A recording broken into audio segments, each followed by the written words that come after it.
El título del mensaje de hoy, para aquellos que están apuntando, es ¿por qué tenemos que mantenernos despiertos? ¿O por qué tenemos que estar despiertos? ¿Por qué? Acabamos de leer nuestro texto que está basado en Marcos capítulo 13, del verso 28 al verso 37. Ahora, a manera de introducción, todos hemos visto este año cómo ha estado, muy caluroso, ¿cierto o no? Muy caluroso. Y de repente también tenemos momentos fríos. De hecho, en los días pasados tuvimos temperatura elevada a mediodía y de repente en la noche estaba haciendo frío. Pero dense cuenta de algo, y esto lo cuentan las personas adultas, las más adultas. Soy un adulto, pero las más adultas. Y dicen lo siguiente: Tulancingo no tenía este clima en tiempo pasado.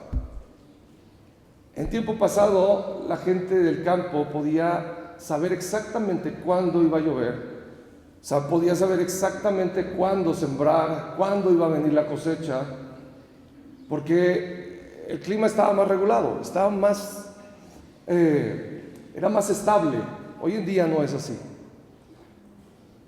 Hoy en día sufrimos de mucho calor. En la casa en donde vivimos mi esposa y yo, también su casa, tiene techos bajos. Entonces cuando sale el sol y calienta el techo, eso es un horno.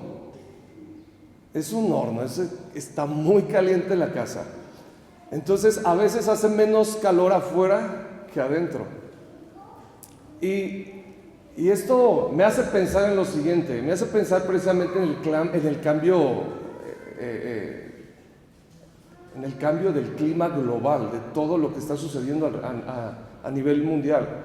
De hecho, si ustedes se dan cuenta y ustedes buscan ahí en internet, se van a dar cuenta que hay muchos que hablan acerca de este tema, el calentamiento global, y que la capa de ozono se está destruyendo y que los glaciares se están derritiendo, etcétera, etcétera, etcétera. Hay mucho de esto. ¿Por qué creen que está sucediendo todas estas cosas?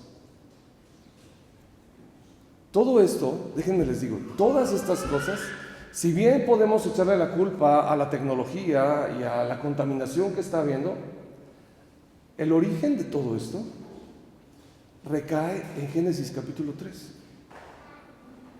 Porque cuando Dios creó los cielos y la tierra y todo lo que existe en ellos, lo creó perfecto. Y lo creó para que permaneciera perfecto. Pregunta: hoy en estos días, ¿el mundo es perfecto? No lo es. No lo es. Estamos lejos de estar en un mundo perfecto. Por eso la palabra de Dios dice, incluso lo acabamos de leer, que dice: el cielo y la tierra pasarán, mas mi palabra no pasará. La palabra de Dios nos dice que llegará el momento en el que la tierra terminará y el cielo también. Dice la palabra de Dios que el cielo se enrollará como un pergamino, ¿no? Pero está refiriendo a eso, a que esta tierra y este cielo terminarán. Habrá algo nuevo. ¿Por qué? Porque esto no permanecerá para siempre. Cierto, la tierra como tal tiene sus días contados, así como tú y yo, debido a Génesis 3, debido a la gran caída. Todo lo que está después de Génesis 3 tiene un límite de tiempo.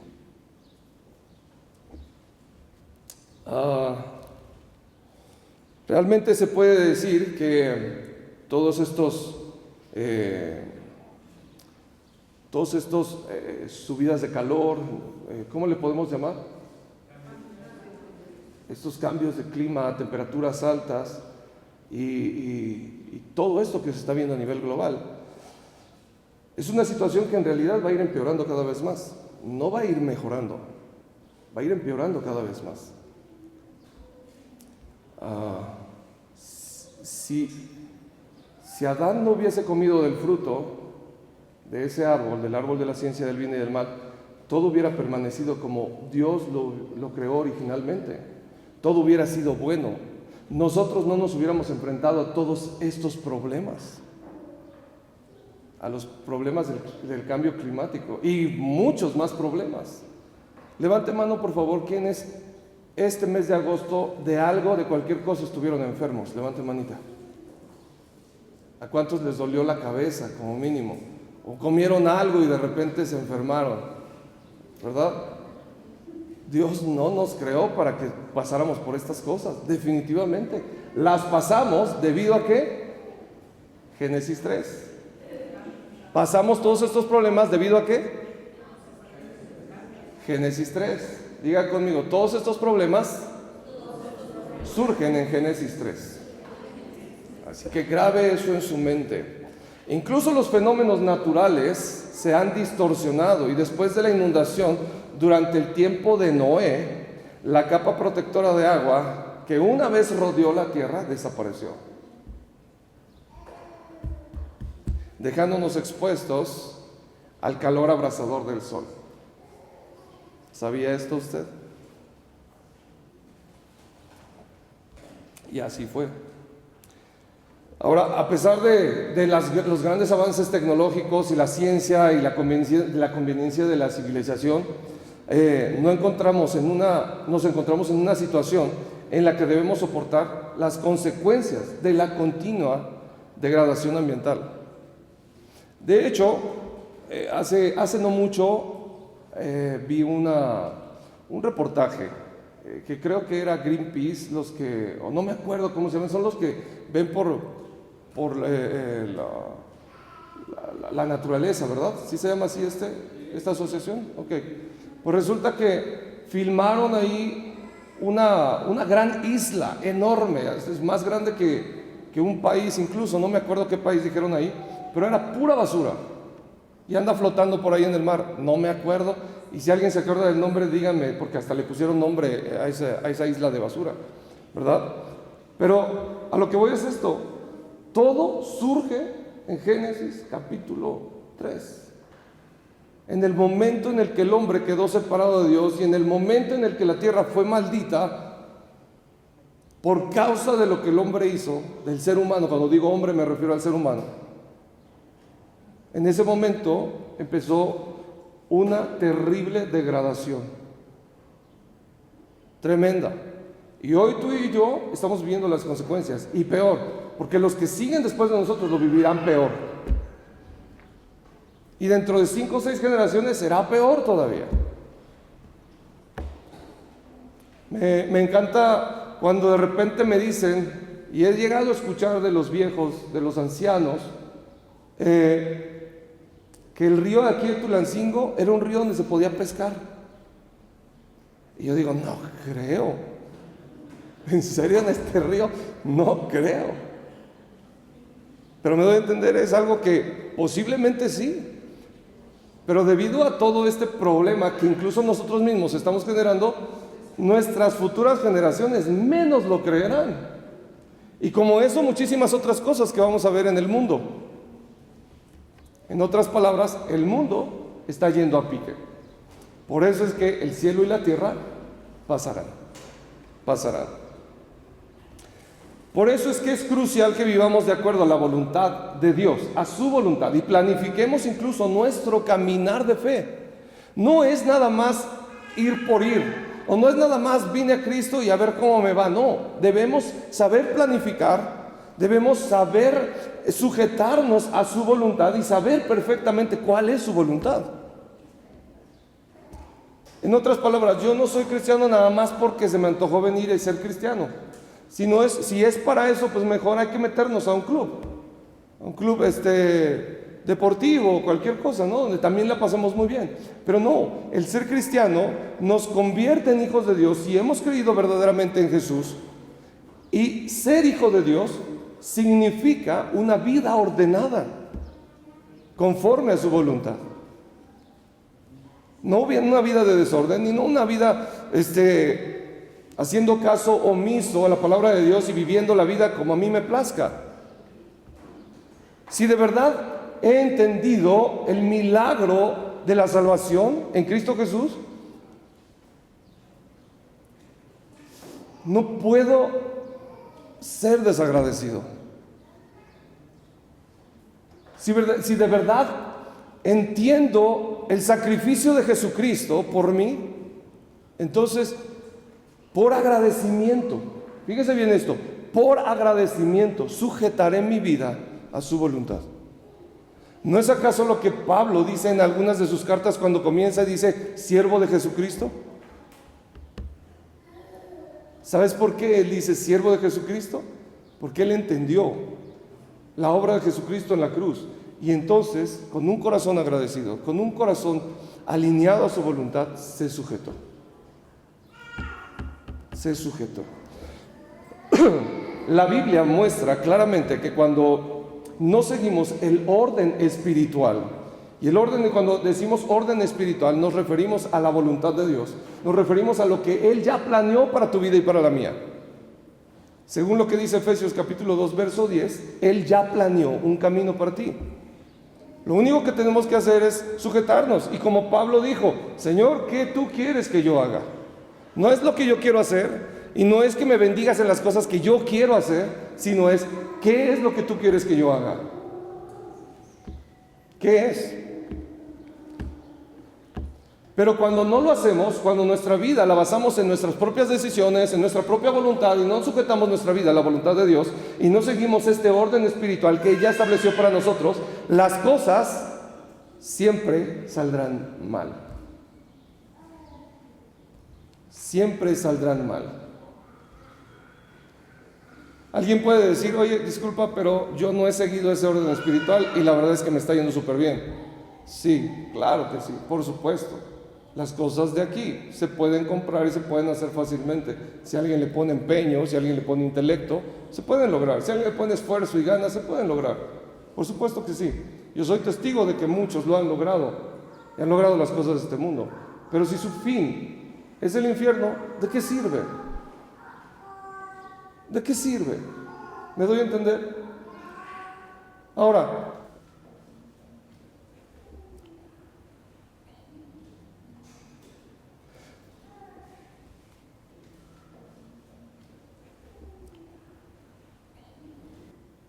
si he logrado las cosas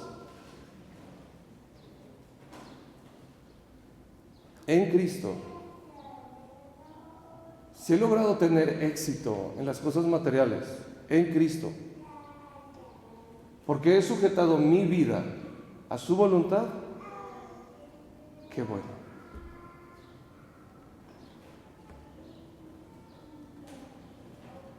Y qué bien. Eso es bueno.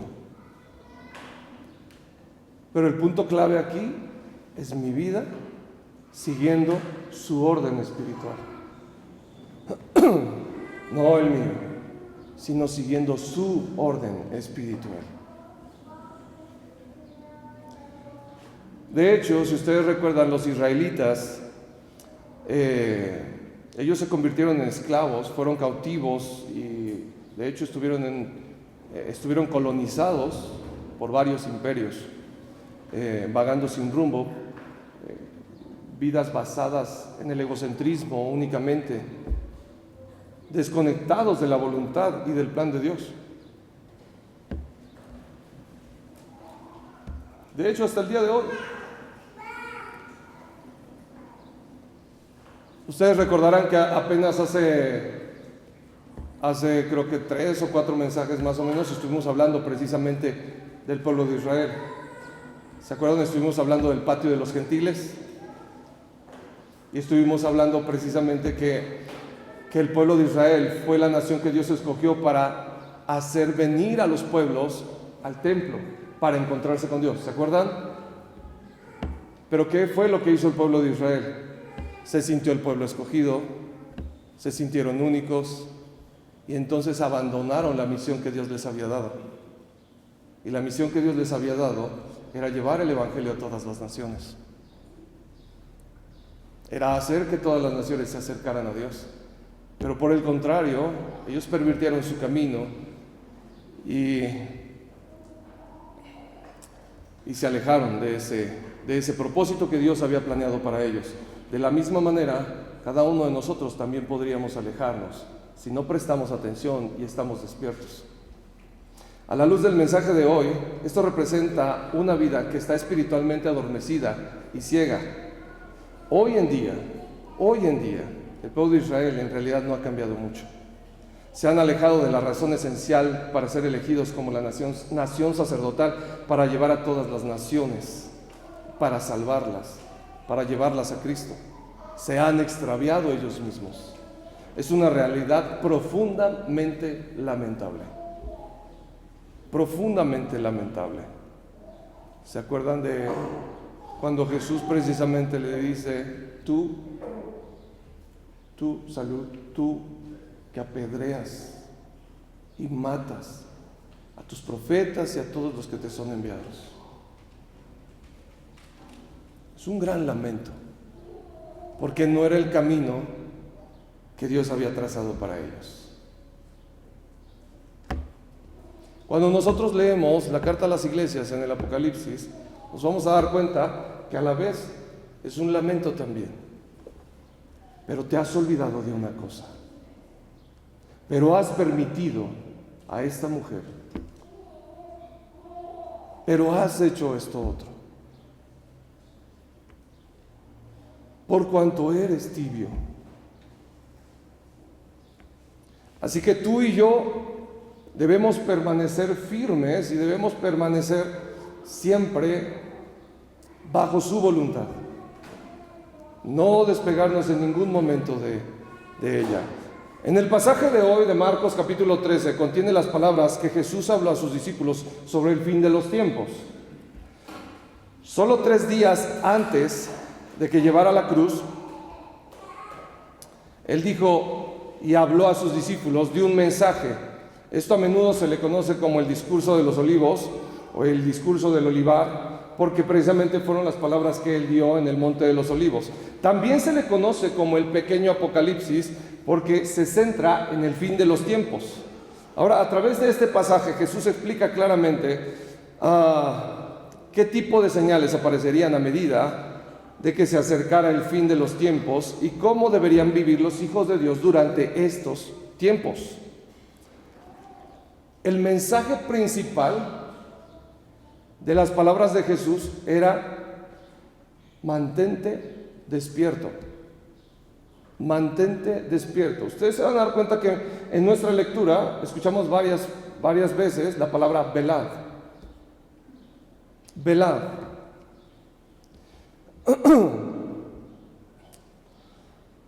Si carecemos de sabiduría para prepararnos espiritualmente para el fin de los tiempos, seremos engañados por las circunstancias que van cambiando rápidamente. Cuando Jesús vino por primera vez fue para salvar a la humanidad, pero cuando venga por segunda vez, ¿para qué crees que sea? Para juzgar a la humanidad. Es diferente. La primera vez que vino, Él vino como el Cordero, para morir en nuestro lugar. La segunda vez que Él venga, Él va a venir como el juez. Y todos aquellos que sean hallados en Cristo serán salvos. Pero todos aquellos que estén sin Cristo, todos aquellos que hicieron caso omiso a su voluntad y durmieron, perecerán. Estamos viviendo entre la primera y la segunda venida de Jesús, y la línea de tiempo de la historia redentora se está moviendo hacia su regreso.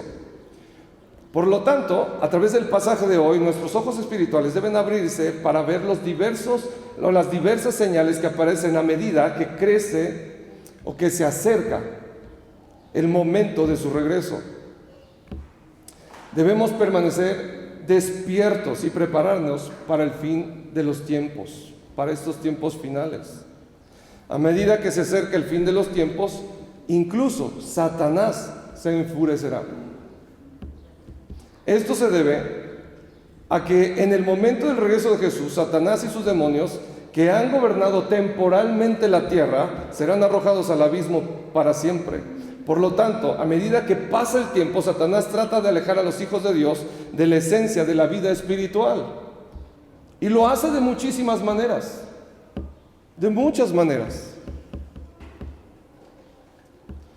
Lo hace para que no puedan ver el Evangelio, para que no puedan prestar atención a Jesucristo, para que no puedan salvar almas. De hecho, continuamente implanta imágenes negativas del Evangelio en los incrédulos, en los que no conocen a Cristo, para que no lo reciban, para que no lo acepten. Esto es algo constante. Dadas estas circunstancias en el mundo, siempre debemos estar espiritualmente alertas. Hay una razón por la que Jesús enfatiza repetidamente la necesidad de permanecer despierto mientras concluye su discurso sobre el fin de los tiempos.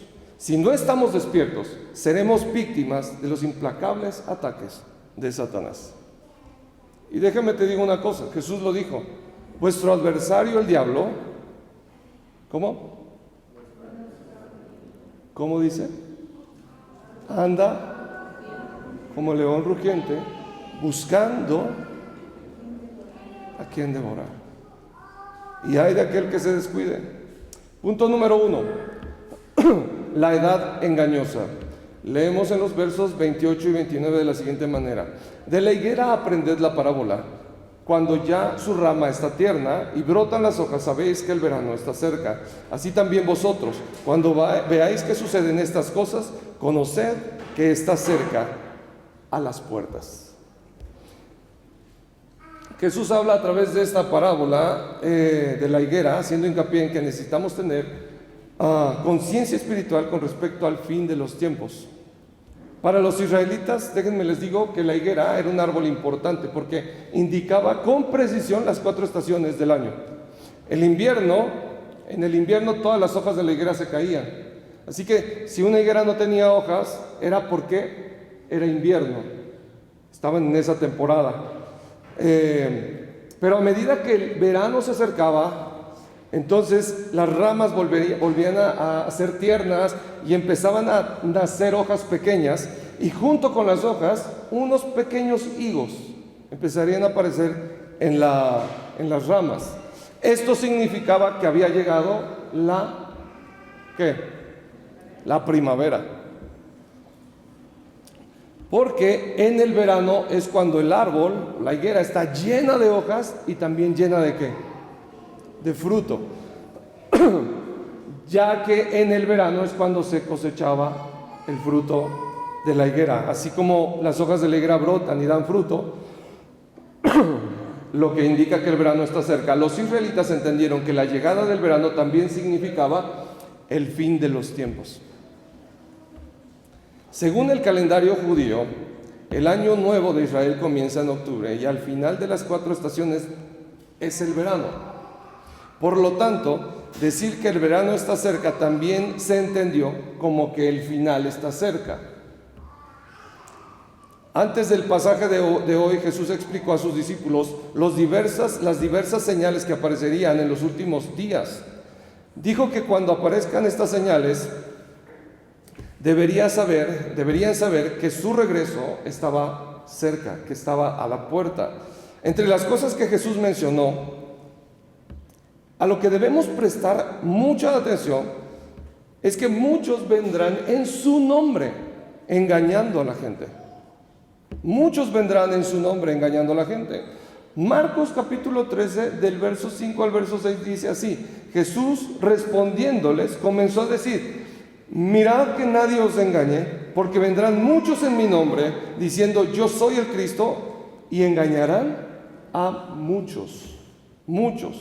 Jesús dijo que los falsos cristos y los falsos profetas se levantarían afirmando que ellos eran o que ellos son el Cristo o que ellos son profetas de parte de Dios. Algunos incluso se atrevían a decir que ellos eran Jesús. Imagínate a uno diciendo yo soy Jesús, ya regresé. Oye, ¿te imaginas eso? El problema no nada más es que lo digan, es que muchos lo creerán. Muchos lo creerán. De hecho, miren, tengo un apunte aquí, dice lo siguiente: hay una iglesia que se llama Iglesia de Jesús, Shincheonji, llama a Lee Man-hee el pastor prometido. Escucha bien 2 títulos: el pastor prometido, el que vence, el defensor. Toman todos los títulos que le pertenecen ¿a quién? a Cristo y se los aplican a Él. Una más, la Iglesia de Dios de la Sociedad de la Misión Mundial, que se hace llamar Iglesia de Dios, llaman a este hombre llamado An Sang-hon Dios Padre. Así lo llaman. Pero, ¿qué creen? Murió. Dios Padre murió. El tema es que después de que este hombre, al cual llamaban Dios Padre, después de que él murió, ellos fueron todavía más allá. Y entonces a su esposa, ¿cómo creen que le llamaban? Por ahí escuché que alguien lo dijo. Llamaban Dios Madre. Le llaman Dios Madre. Estas cosas no acaban de empezar apenas. De hecho, déjenme les digo algo. Esto viene desde incluso la iglesia primitiva, desde aquellos tiempos. La era engañosa, la edad engañosa no ha terminado. El diablo sigue haciendo de las suyas y quiere seguir engañando. Lo importante es que estos grupos también usan la Biblia, pero la usan para engañar, manipulan y distorsionan las escrituras para apoyar sus propios criterios. Su engaño es muy astuto y lógico, por lo que muchas personas son engañadas, son descarriadas. Jesús ya había hablado de esto, incluso en Marcos capítulo 13, verso 22. Dice, porque los falsos cristos y los falsos profetas se levantarán y harán señales y maravillas para descarriar, si es posible, escuchen bien esto, si es posible, incluso a los elegidos. Incluso a los elegidos. Wow. Y si Jesús dijo que incluso los elegidos podrían ser engañados, entonces debe ser cierto, ¿no crees? Debe ser cierto. Pero te tengo una buena noticia. No a todos los elegidos. ¿Pero sabes a quiénes? A los dormidos. A los que se duermen. A ellos. En particular, la teología liberal engañosa, la doctrina católica y el pluralismo religioso distorsionan la esencia de la Biblia. Estas ideas enfatizan la razón y la experiencia humana, reduciendo el contenido de la Biblia a meros mitos e historias, que es el humanismo completo en su núcleo. En otras palabras, yo puedo usar la Biblia para mis propios fines y engañarte.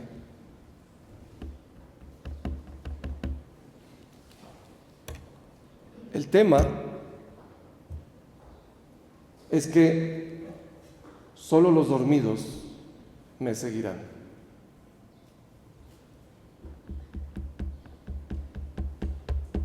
Solo los dormidos, los que no escudriñan las Escrituras, los que no sujetan su vida a la voluntad de Dios, los que no siguen el orden espiritual que Dios estableció, ellos a cualquier cosa, incluso distorsionada, dirán amén, porque no entenderán.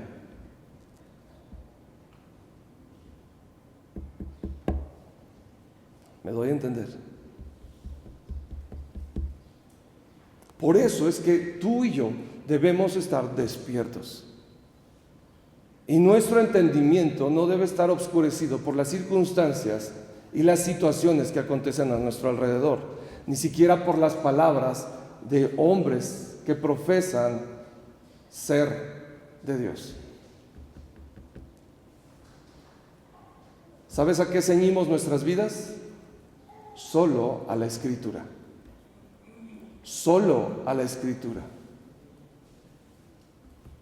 ¿Por qué solo a la Escritura? Porque es solo por su gracia. Es solo por fe.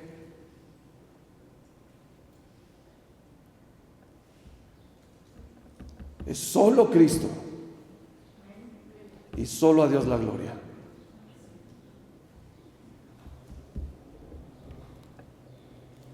como dijo el apóstol, y si alguno viene y les enseña otro evangelio, el tal sea anatema. El tal sea anatema. Por eso es que debemos aferrarnos a las palabras del púlpito y estar espiritualmente armados por completo, porque vivimos en una edad muy engañosa. Muy engañosa. Hay un estudio, escúchenme bien esto, hay un estudio que demuestra que las mujeres que revisan su balanza, ¿se suben a la balanza? ¿Cuántos tienen balanza en su casa? No, levanten la mano. Las mujeres que se revisan en la balanza al menos una vez a la semana, tienden a vivir más tiempo y más saludables que las mujeres que ignoran la balanza. Los hombres no tenemos tema con eso. Pero es un estudio que se hizo. ¿Por qué razón? ¿Qué les da a pensar esto?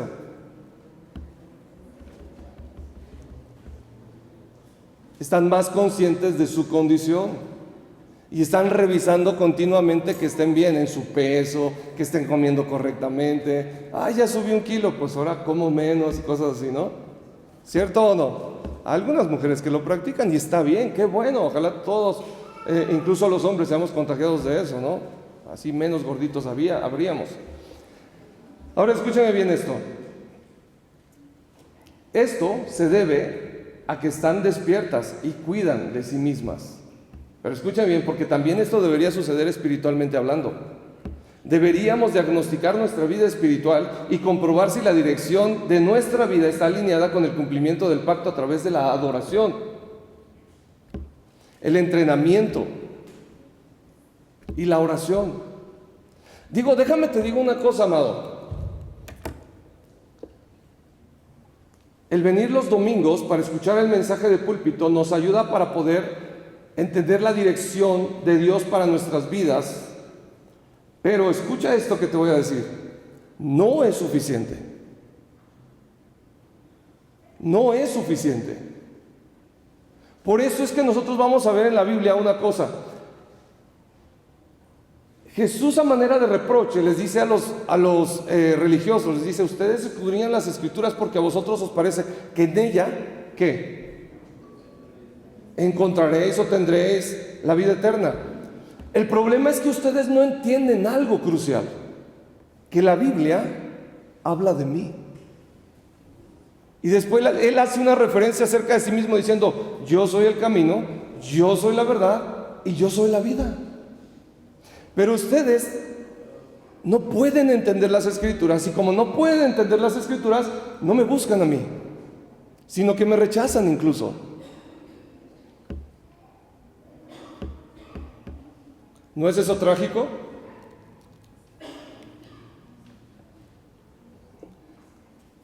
Así que podemos decir que espiritualmente nosotros también deberíamos tener la misma actitud, de estarnos revisando constantemente. De hecho, el apóstol Pablo dice algo muy interesante, dice: no vaya a ser que yo, habiéndole predicado a muchos, yo mismo quede como descalificado.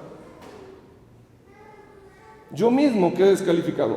¿Esto a qué se refiere? Esto se refiere a que el apóstol Pablo estaba en un constante escrutinio de sí mismo. Y es la manera en la que tú y yo debemos vivir constantemente, todo el tiempo. Todo el tiempo. Yo no voy a dar por sentado que estoy bien, sino más bien me voy a examinar todos los días conforme a la palabra de Dios. ¿Se está cumpliendo la palabra de Dios en mi vida o estoy viviendo la vida como yo quiero? Porque si estoy viviendo la vida como yo quiero, entonces mi destino es el fracaso.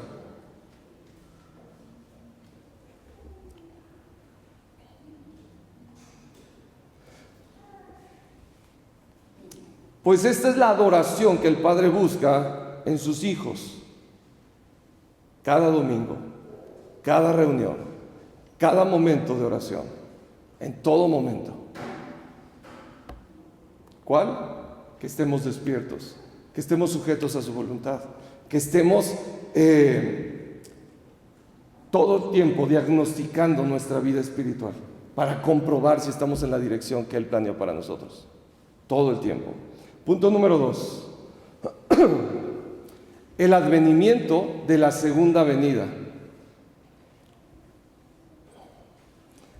Además de la aparición del anticristo, Jesús también dijo que a medida que se acerque el fin de los tiempos, habrá un aumento de guerras, de terremotos en varios lugares y hambrunas. Estas cosas ya están sucediendo actualmente y están en todo el mundo. Cuando miro la guerra de Ucrania que inició Rusia, me pregunto cómo un ser humano podría hacer algo así. Dicen que su invasión a Ucrania fue una acción justificada. Y cada quien tiene su propia postura. Y que el reciente ataque de Ucrania en el continente ruso fue una provocación. Realmente me pregunto en qué tipo de estado mental se encuentran.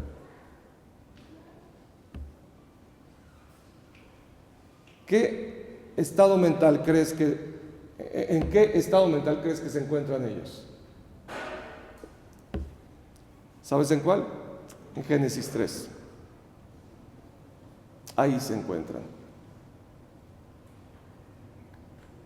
Y el único que puede cambiar ese estado mental es Cristo. ¿No acaso Jesús mismo dijo, ora por tus enemigos? Ámalos. Y si alguien te pide algo, dáselo. Y si uno de tus enemigos, lo voy a seguir diciendo de la misma manera, te quita la capa, dale también la túnica. Y si alguien te carga la mano por 1 milla, ve tú 2 de ti mismo. ¿Creen que si las personas que comenzaron estas guerras tuvieran este tipo de pensar, hubiera habido guerra? No. Pero ellos están atados en Génesis capítulo 3, en Génesis capítulo 6 y en Génesis capítulo 11. Ellos siguen ahí. Además, Israel y Palestina están en guerra, ustedes lo saben. En cada momento se ven bombardeos, que ya bombardearon, que en tal hospital y que en la escuela y que no sé qué, y murieron tantos civiles. Lo vemos en las noticias a cada rato, ¿cierto o no? Ahí está. Y hay nubes de guerra reuniéndose sobre Irán actualmente, en este momento. El número de personas que mueren en las guerras civiles en serio va más allá de la imaginación. Una cosa es lo que nosotros vemos en los medios y otra cosa es lo que en realidad sucede.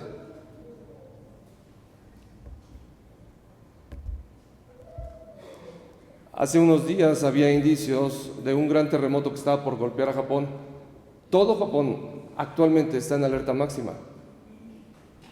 Sin embargo, en el versículo 8 de este pasaje, Jesús dice que estas señales son solo el comienzo de los desastres. Lo que estamos experimentando ahora es solo el principio. Solo el principio. Especialmente después del capítulo 9 del pasaje, también dice que a medida que se acerque el final, el evangelio será predicado y la intensidad, fíjate bien esto, la intensidad de la persecución se volverá más severa.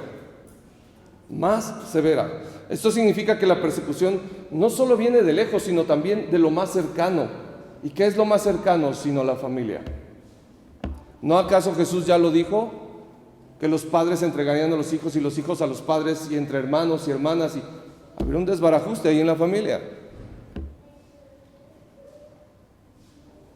La persecución, déjeme le digo, porque a veces tenemos un concepto muy puntualizado solo en algo, pero la persecución no solo se define por daño físico. Nosotros sabemos, por ejemplo, que aquí en la región de Huejutla, a muchas familias cristianas los sacaron de sus casas.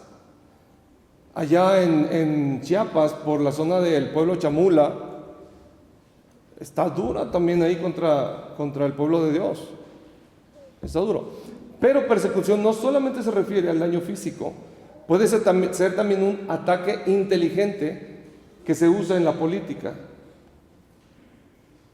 en la cultura, la economía y en los medios de comunicación para evitar que creas en Jesús. Ahora, si vamos a esas Y si podemos ver todo esto que está sucediendo con el tema del LGTBQ, lo que sucedió en Francia y todas las concesiones que se han dado a nivel gubernamental para que en las escuelas se eduquen a los niños con esta ideología de género, nos vamos a dar cuenta que en realidad es persecución. Es en contra del pensar de la iglesia, es en contra del pensar de Dios. ¿Es persecución? Sí es persecución. A lo mejor no ha llegado a un grado físico, pero es persecución.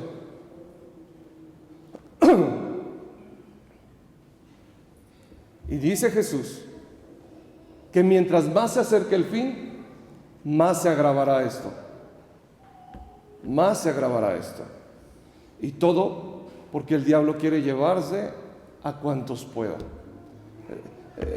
Pastor Eduardo nos ha dicho en varias ocasiones que el destino del diablo está trazado, está aquí en la Biblia, ya sabemos, lago de fuego y azufre para todos, para él y todos sus ángeles. Pero Pastor Eduardo nos ha ilustrado como un hombre con una metralleta que sabe que está condenado a morir, pero él abanica la metralleta tratando de llevarse a cuantos pueda, porque si no me voy solo. De la misma manera está el diablo. Él sabe que su destino es el infierno, pero él no se quiere ir solo. Él se quiere llevar a cuantos pueda. ¿Sabes por qué? No porque te ame, no porque ame al ser humano, sino porque lo detesta. Lo detesta. Habrá intensos ataques de Satanás que dividirán a la gente dentro de la iglesia y destruirá a las familias. Debemos recordar que todo lo que dijo Jesús hace 2000 años se está cumpliendo y debemos vivir una vida sabia en preparación para el fin.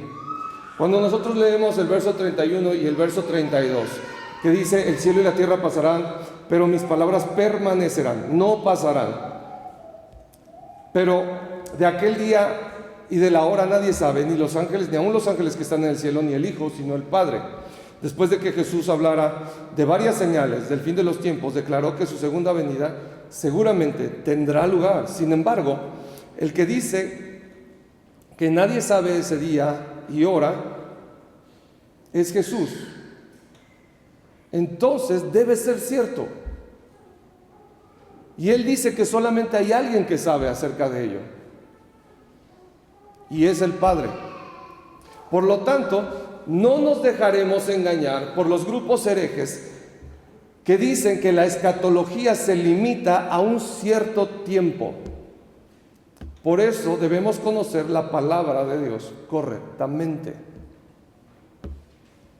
Correctamente. Después de que Jesús nos cuenta este hecho, nos da la respuesta para vivir los últimos días de manera verdaderamente sabia. Del verso 33 al 37, él dice algo muy importante y dice esto: mira, vela o velad, que significa mantente despierto y ora, porque no sabes cuándo será el tiempo. Dice: es como el hombre que se fue lejos, dejó su casa y dio autoridad a sus siervos y cada uno su obra, y al portero mandó que velara. Le dijo que se mantuviera ¿cómo? Despierto. Vela, le dice, mantente despierto, pues porque no sabes cuándo vendrá el Señor de la casa, si al anochecer, al mediodía, al canto del gallo de la mañana, para que cuando venga de repente no os halle, ¿cómo? Durmiendo, sino ¿cómo? Despiertos. Y lo que les digo a ustedes, se lo digo a todos. E imaginemos que se lo estaba diciendo a los apóstoles y les dijo esto que les estoy diciendo a ustedes no es nada más para ustedes, sino es para todos. Así que puedes decir tú, y yo también puedo decir, es para mí también. Es para mí también. Debo mantenerme despierto. ¿Por qué? Porque Jesús me mandó a que me mantuviera despierto. La palabra que Jesús enfatiza aquí repetidamente es mantente despierto. Siempre debemos estar espiritualmente despiertos, porque no sabemos cuándo es que Él volverá, ni tampoco sabemos cómo. Lo único que sí sabemos es que Él prometió que volverá. Y podemos ver que lo importante de esta vida despierta es ser fieles a la misión que Él nos ha confiado. ¿Cuál es la misión que Él nos ha confiado? Predicar el Evangelio, hacer discípulos, ser sus testigos. Esa es la misión que Él nos ha encomendado. Si nos fijamos en el versículo 10 del pasaje, hace hincapié en el hecho de que el Evangelio primero debe ser predicado a todas las naciones. Más específicamente, Mateo capítulo 24, verso 14 dice: y este Evangelio del reino será predicado en todo el mundo para testimonio a todas las naciones, y entonces llegará el fin. En pocas palabras, vivir una vida que testifique el Evangelio del cielo es el mejor método para mantenerse despierto. ¿Cuál es el mejor método para mantenerse despierto? Predicar el Evangelio. Predicar el Evangelio. Me llama la atención, ahorita acabo de recordar algo. Hay un hombre llamado Jacobo Bock. Este hombre dijo que para mantener avivada la llama, la pasión por Cristo, un avivamiento aquí en el corazón, debemos estar predicando el Evangelio. Incluso él tiene como un orden ahí de qué debo hacer cada semana, ¿no? Pero una de esas cosas es predicar el Evangelio. Ahora, ¿por qué predicar el Evangelio me mantiene despierto? Te voy a decir por qué. Porque predicar el Evangelio es una de las maneras, de hecho es la más cercana, es lo mejor que puedes tener cerca de ti para poder experimentar la vida de Jesús en tu vida. Y no nada más eso, sino para poder proclamar el poder de Él. Pero no nada más eso, sino para entender que Dios te usa en sus propósitos. Pero no nada más eso, sino inclusive para experimentar el mismo poder de Dios en tu vida. ¿Cuándo? Cuando predicas el Evangelio. El evangelismo y las misiones son batallas espirituales.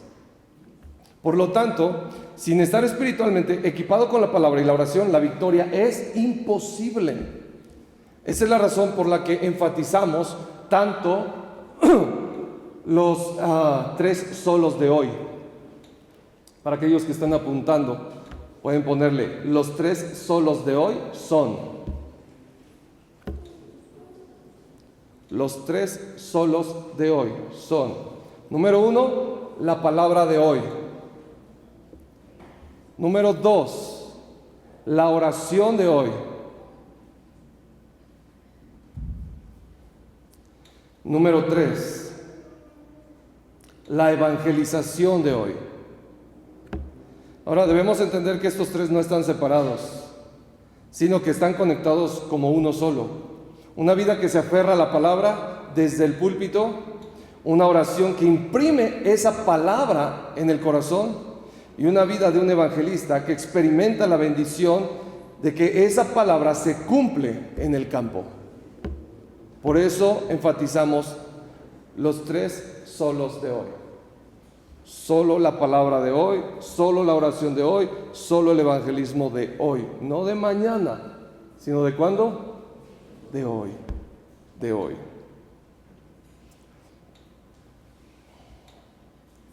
Estos 3 juntos forman la forma, tienen la forma bíblica, o nos dan la forma bíblica, o la fórmula bíblica para mantenernos despiertos y recibir las mejores respuestas en estos últimos tiempos. ¿Cómo? La palabra de hoy. ¿Qué más? La oración de hoy y el evangelismo de hoy. Conclusión. Hay un dicho que dice: el regreso de Cristo puede ocurrir cualquier día y ningún día está excluido. Por lo tanto, lo que debemos hacer es siempre vivir una vida despierta y preparada.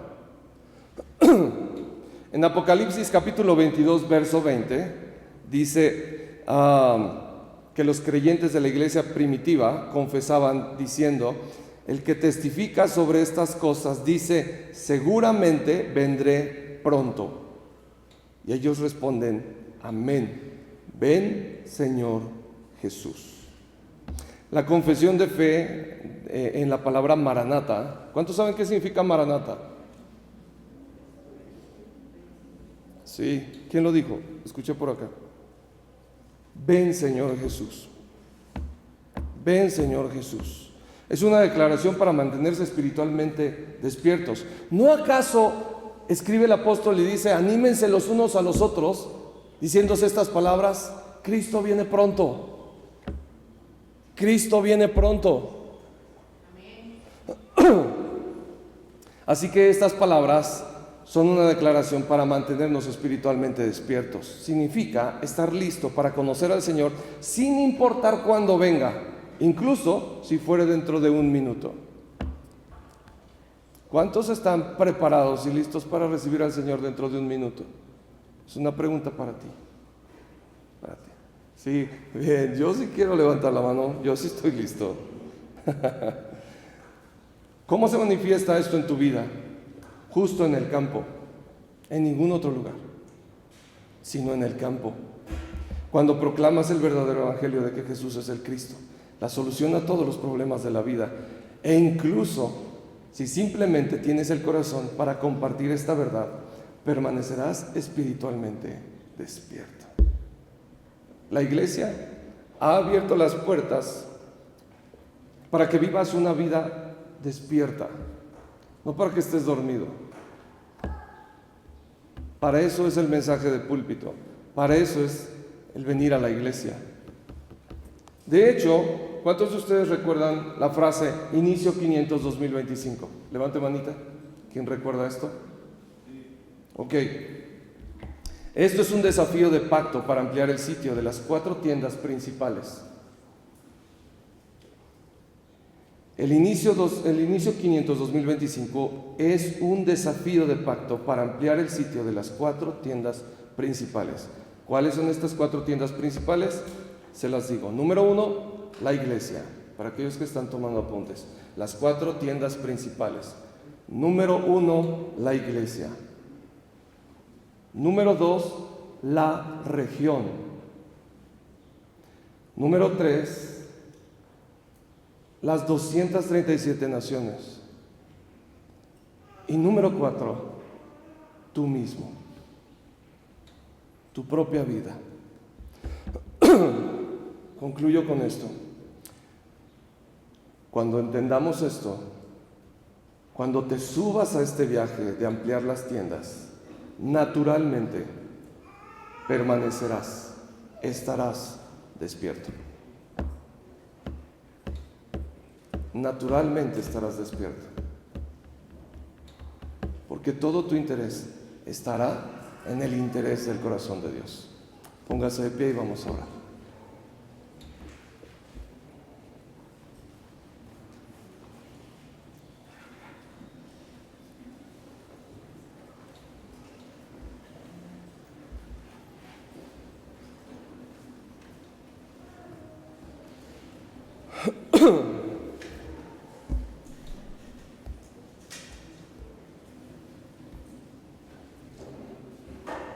El profeta Jeremías dijo alguna vez, él confesó lo siguiente, dijo: sin embargo, si digo que nunca mencionaré al Señor, o que nunca más hablaré en su nombre, su palabra arde en mi corazón como fuego, es como fuego en mis huesos. Estoy agotado, tratando de contenerla. Pero ¿qué crees? No puedo. Así que oremos para que cada uno de nosotros abrace el corazón de Jeremías de la misma manera, que alcancemos el nivel espiritual en el que, si no compartimos el Evangelio, nuestro corazón se sienta tan agobiado que difícilmente podamos soportarlo. Cierra tus ojos. Padre, te damos muchas gracias por tu hermosa palabra el día de hoy. Gracias, Señor, porque tú tienes contentamiento con aquellos que aman tu verdad, que aman tu palabra, que aman tu mensaje, que aman buscar tu rostro. que aman seguir a Jesucristo. Te pido en el nombre de Jesús que cada uno de los que estamos aquí seamos ese tipo de hombres, ese tipo de mujeres también, Señor, que te siguen solamente a ti y que permanecen despiertos ante cualquier circunstancia o ante los tiempos finales que están sucediendo actualmente, ante cualquiera que venga para tratar de engañar, incluso usando la Biblia. Padre, te pido en el nombre de Jesús que haya sabiduría en cada uno de tus hijos aquí en esta iglesia para poder discernir correctamente cuando el diablo está tratando de engañar o desviar la atención de Cristo. En el nombre de Jesús te lo pedimos. Amén y amén.